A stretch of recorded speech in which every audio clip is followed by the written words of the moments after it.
चंपत राय की एक अलग ही दुनिया थी, जैसे कोई राजा टाइप। उनकी अपनी सेना थी जिसे निजी सिक्योरिटी गार्ड्स कहते हैं। 1 करोड़ रुपए महीना, मतलब सोचिए सालाना करोड़ निजी सिक्योरिटी गार्ड्स को दिए जा रहे थे। चंपत राय तो सिर्फ एक प्यादा है, इसके पीछे तार जो है वो लिंक बहुत दूर तक गई। अब इसी को लेकर अखिलेश यादव ने डैमेज कंट्रोल जो है उसे करने के लिए योगी आदित्यनाथ ने इस प्रकार से सांप्रदायिकता का एंगल खेला। और सबसे बड़ा सवाल यह है कि केंद्र और राज्य सरकार की भारी सुरक्षा व्यवस्था के बावजूद मंदिर परिसर में इतनी बड़ी संख्या में निजी गार्ड क्यों लगाए गए थे? राम मंदिर चढ़ावा चोरी मामले में जांच का दायरा अब और बड़ा होता दिख रहा है। सूत्रों के मुताबिक मंदिर परिसर में तैनात करीब 400 निजी सुरक्षाकर्मी जांच एजेंसियों के रेडार पर है। नमस्कार, मैं मेघा और आप देख रहे हैं रियल एक्सप्रेस। योगी आदित्यनाथ जो मुख्यमंत्री है उत्तर प्रदेश के, उनके सांप्रदायिक बयान क्या अयोध्या में हुए चंदा चोरी को छिपाने में सक्षम है? क्या अखिलेश यादव पर तंज कसना और उनसे सवाल पूछना योगी आदित्यनाथ की सरकार के फेलियर को जस्टिफाई करता है? इसी विषय पे आज चर्चा करेंगे। कैसे अखिलेश यादव से लेकर सुप्रिया सुले तक कच्चे चिट्ठे खोल कर रख दिए हैं अयोध्या में जो चंदा चोरी है उसे लेकर, लेकिन योगी आदित्यनाथ सफाई दे रहे हैं तो सवाल उन पर कर रहे हैं, बजाय इसके कि वो जो लोग इसमें शामिल है, जो जिन पर आरोप लगे हैं, उन्हें अपने पद से हटाया जाए। इस बात पर ध्यान देने की बजाय वो अखिलेश यादव को तंज कस रहे हैं, उनसे पूछ रहे थे कि आप तो पहले श्री कृष्ण से नफरत किया करते थे, जो अयोध्या जो उनके भक्त थे उन पे लाठी चार्ज किया करते थे, उन्हें गोलियों से मारा करते थे, आज आप सवाल पूछ रहे हैं। यानी विपक्ष के सवाल पर योगी आदित्यनाथ की जो प्रतिक्रिया है वो सचमुच सोचने के लिए मजबूर कर देती है कि इस प्रकार की सरकार अगर मंदिर में सुरक्षा नहीं मुहैया करा सकती है तो प्रदेश में किस प्रकार की सुरक्षा को इंश्योर किया जाएगा। सबसे पहले मैं आपको बताती हूँ कि योगी आदित्यनाथ ने ऐसा क्या बोला है। दरअसल बहुत सी रैलियों में जहां चंदा चोरी को लेकर इतना माहौल बना हुआ है, वहां पर वो अखिलेश यादव को तंज कसते और कहते हैं कि श्री कृष्ण जन्मभूमि की जो बात नहीं किया करते थे वो आज राम जन्मभूमि पर सवाल उठा रहे हैं। जो पहले अखिलेश जो है राजनीतिकरण किया करते थे, राम भक्ति जो है राम भक्तों पर गोली चलाया करते थे, लाठी चार्ज किया करते थे, आज वही सवाल पूछ रहे हैं। लेकिन योगी आदित्यनाथ को यह समझना होगा कि सांप्रदायिकता का ये एंगल लाकर वो अपने सवालों से जो उनसे पूछे जा रहे हैं उनसे वो बच नहीं सकते।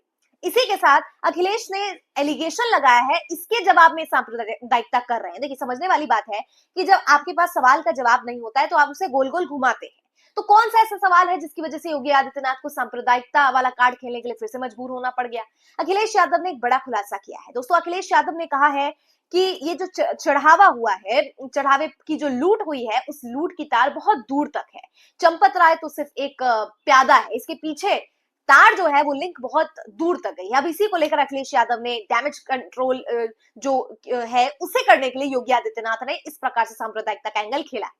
एक और बात समझने वाली और सोचने वाली है कि वो मायावती जो पहले भारतीय जनता पार्टी से सवाल किया करती थी, वो आज एक तरीके से भाजपा को डिफेंड करने का काम कर रही है। सोचने की बात है, आश्चर्यजनक बात है। सोचिए कि राम मंदिर के चढ़ावे को लेकर जहां सारा विपक्ष एकजुट हो गया है, सवाल पूछ रहा है, वहां मायावती कह रही है कि इस पर राजनीतिकरण नहीं होना चाहिए। क्या राजनीतिकरण नहीं होना चाहिए मायावती कह रही है, वो सच है या सचमुच मायावती राजनीतिकरण कर रही है इस पूरे मुद्दे का? ये भी अपने आप में एक सवाल है। लेकिन दोस्तों, सवाल जो वाजिब है वो यहाँ मायावती से संबंधित नहीं है, ना अखिलेश यादव से संबंधित है, ना सुप्रिया सुले, ना कांग्रेस, ना बीजेपी से संबंधित। सवाल ये है कि एसबीआई ने जो सिफारिश की थी कि यहाँ इतना कुछ चल रहा है, बहुत से लोग वहां पे जो लोकल लेवल पर थे वो सवाल कर रहे थे कि इतनी चंदा चोरी चल रही है, एक दिन में 1-1 5-5 लाख रुपए की चोरी की जा रही है, तो उन लोगों को जो है उनके पद से निकाल दिया जाता है। मतलब उस सवाल को एड्रेस करने की बजाय आप उनको ही उनके पद से हटा देते हो। ये दिखाता है कि सिस्टम का यह फेलियर नहीं बल्कि इसकी तार सचमुच दूर दूर तक जुड़ी है और इसे एक्सपोज ना हो जाए इसलिए चंपत राय को बचाने का काम किया जा रहा है। अब देखिए, जो लोग सवाल पूछ रहे हैं उन्हें जॉब से निकाल देना ये कितना जायज है? अयोध्या में जो है कांग्रेस के लीडर्स जो है उन्हें अयोध्या में अरेस्ट कर लिया गया है क्योंकि वो एसआईटी को कुछ सौंपने वाले थे, कुछ सबूत पेश करने वाले थे। तो इससे पहले ही कांग्रेस लीडर को जो है नजरबंद कर लिया गया है, जिसको लेकर सुप्रिया सुले ने एक प्रेस कॉन्फ्रेंस में गंभीर सवाल भी पूछे हैं।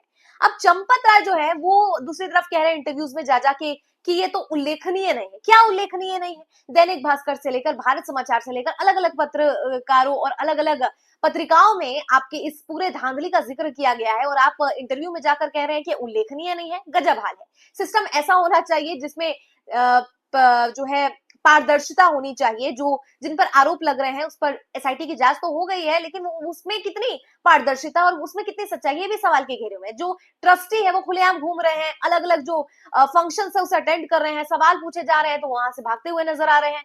ये कहाँ का न्याय और कहाँ का सिस्टम है? इसी को लेकर बड़ा खुलासा जो है किया गया है भारत समाचार की तरफ।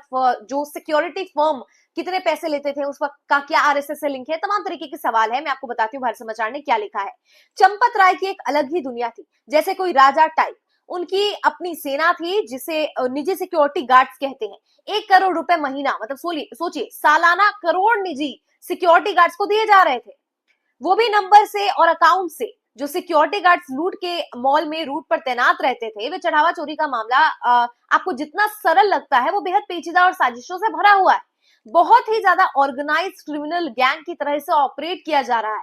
राम मंदिर चढ़ावा चोरी केस में अब 400 निजी सुरक्षा कर्मी जो है वो रडार पर है।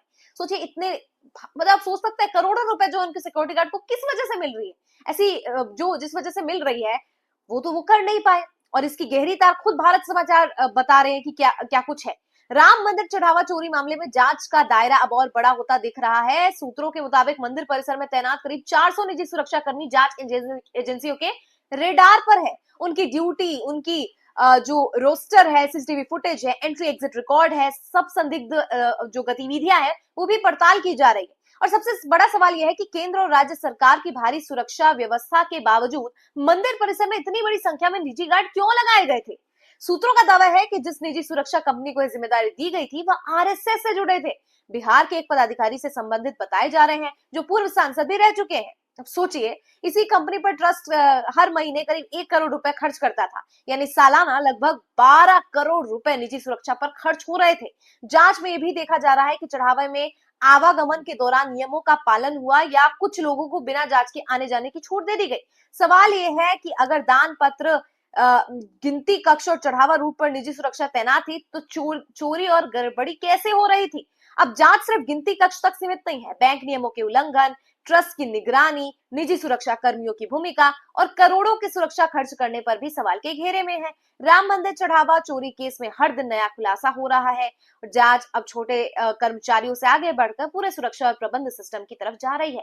यानी ये भारत समाचार खुद स्वीकार कर रहा है कि इन लोगों के तार आरएसएस से जुड़े हैं। मामला, जो बात कही जा रही है कि चढ़ावा जो हुआ है, उसकी जो लूट हुई है, इसकी लूट की तार दूर तक है, जिसको अखिलेश यादव भी जिस पर सवाल कर रहे हैं वो कहीं ना कहीं अब सच होते हुए नजर आ रहे हैं। आपकी क्या राय? इतना सब कुछ खुलासा जो हो रहा है, इस बीच योगी आदित्यनाथ एक तरफ क्या बयान दे रहे हैं, चंपत राय को बचाया जा रहा है, या क्या है ये साजिश? ऐसे ही ताजा अपडेट्स के लिए आप रियल एक्सप्रेस को सब्सक्राइब कीजिए और अपनी बातें जो है, अपनी भावनाएं जो है वो कमेंट्स में जरूर